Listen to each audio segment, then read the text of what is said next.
নিৰ্দেশমৰ্মে আগন্তুক 15 আগষ্ট সাপেক্ষে তাতে কোনো ধৰণৰ দুষ্কৃতিকাৰীয়ে কোনো ধৰণৰ দুষ্কাৰ্য ঘটাব নোৱাৰে।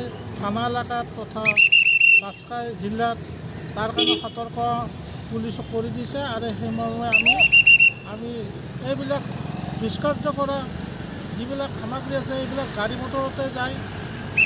সেয়ে আমি নাকা চেকিং কৰি আছোঁ যাতে কোনো ধৰণৰ দুষ্কাৰ্য থানা এলেকা তথা জিলাত হ'ব নোৱাৰে।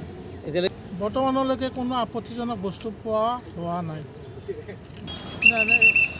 হ'বও পাৰে সন্দেহ, আমাৰ পুলিচৰ সন্দেহটো থাকে, আমাৰ সন্দেহ কৰাৰ থল বহুত আছে।